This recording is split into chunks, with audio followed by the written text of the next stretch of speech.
Thank you for watching, and remember to like this video and subscribe to my channel. Thank you for your support.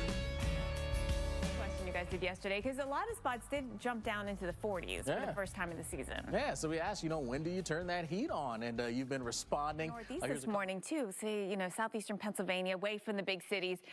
Let's take a look at New York City, where yesterday we had 49 degrees, and that was our coolest temperature since May. So we finally made that turn into the more fall-like temperatures, right? The second latest on record in New York City that we had a low in the 40s for, this time of year. Now, we look at who's seen a freeze. It's not New York City. In fact, most of us in the Northeast have not done it yet. You really have to go either across the Central Plains or into the West to see those temperatures that have dropped below 32 degrees yet this season. We haven't done it in Minneapolis officially yet either. Not this morning. I mean, we're in the 50s now. We're in the mid-50s. Chicago, things are warming up so quick in Atlanta, where temps were in the 40s in the burbs, 50s in town, and already 60 this morning. So underneath that great sun, you'll see temperatures warming up in the south. The sun angle still pretty strong. Savannah 77, 81 in Tallahassee after a cool start to your morning as well. So some 40s down there in the Florida Panhandle.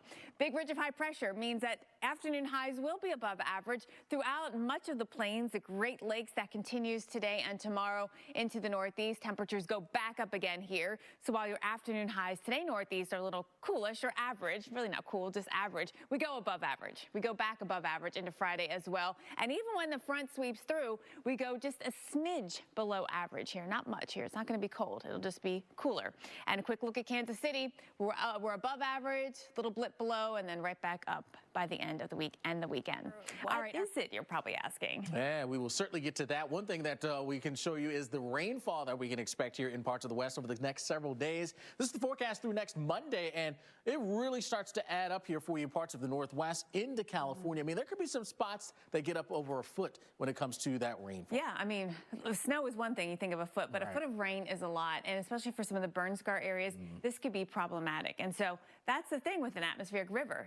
It brings most of our moisture to the West Coast, but it could bring too much at once.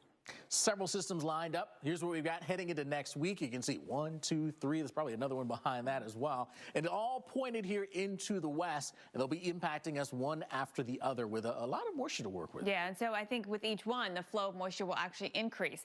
And so, at the beginning of it, you see everything kind of flows from south to north. But once you get everything pointed right at the West Coast, that's when the moisture is really concentrated and unfortunately get out to flooding. And that starts to take place as we get into the weekend. That second system starts to move on in.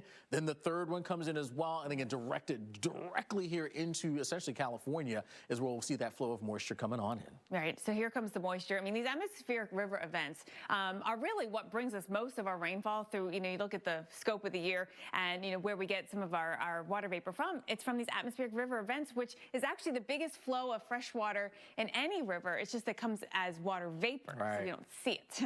And that vapor can get squeezed. Rain. Yeah, exactly. It gets squeezed out. Of course, you got the higher terrain that really aids in really providing us with potentially even some pretty high totals, not just with snow, but also with the rain. All right. So, watching the forecast ahead, today will be a dry day, but once we get into the end of the week, 2 systems come in. This is the first one that comes in on Wednesday, then another one coming in Thursday into Friday. And we don't stop it there. We'll head on into the weekend with another one driving its way on in. So each of these driving in, more wet weather, more moisture, and again, dumping some of that rain. You just don't want too much too quickly, and unfortunately, that could be the case in a couple of these areas. We have to watch very, very closely for at least a chance for some flood problems. It's that third system that takes a deeper dive in, and so some colder air comes in at that point, and that's the one that will really add up some snow in the Sierra, and of course helping to contribute to that big rain as well. Now there's that flood threat here. This is for Thursday into Friday.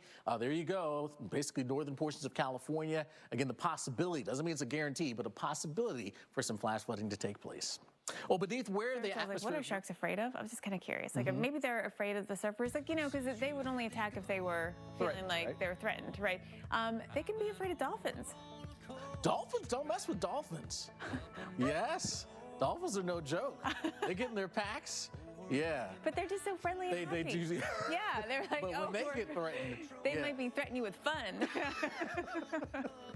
All right, speaking of fun, it may not be so fun for those who don't like to chill, because finally got a bit of a chill here in parts of the Northeast yesterday. Even that, though, I mean, barely dropped below 40 NYC, but it's really the first time it's happened since May. Yeah, that was notable. The second latest on record to drop into the 40s, New York City. Philly this morning, you were actually a little bit cooler. I saw some of the burbs down into the 30s. Oh, all right. And, well, overall, when it comes to those 30s and the freezing temperatures, 32 or below, hasn't been a whole lot of that in the Northeast. You're looking at all the different dots. Those are all the different areas that have gotten to freezing so far this season. Most of those in the West. I mean, pretty much from Bismarck to Buffalo, all of these spots have had their warmest first half of fall on record. It has just not been that cold. Right now you're seeing not that cold. I mean, there's a lot of 50s out there at this hour, and by this afternoon, 70s, really widespread. Yeah, I mean, so today, yes, it was chilly in Florida. There were actually some spots in the 40s, but rebounding so quickly into the 80s, Tallahassee, 80, New Orleans. Big ridge, that's the reason here for us. If you're underneath that, that's where the numbers are going to be on the milder side, anywhere from 5 to 15 degrees above average. So we're not breaking records or anything, but it's just going to be comfortable. I mean, at this point in the season, when you're above average like this actually is just about right, if you ask me. And for most people, I think. I mean, really, it's comfortable. Very comfortable, exactly. Now, we do see some cooler air coming in from the west, the plain states by tomorrow. You'll see that below average air. That, as it works its way east, modifies quite a bit. So we're not going to be talking about the numbers dropping off the cliff. A little below average, but again, not going to notice it. Average, basically, you know. And then we're warming right back up again. Look at Montana. Look all the way down to Texas here. A ridge builds, and we go back above average. There you go. All right, so let's talk about KC, your forecast. And you can see mid-70s today, lots of sunshine, a bit above average. But then by Thursday, there's your average line. I mean, just slightly below that. Before warming back up. Yeah, but the mornings are chilly. Yes. And so that...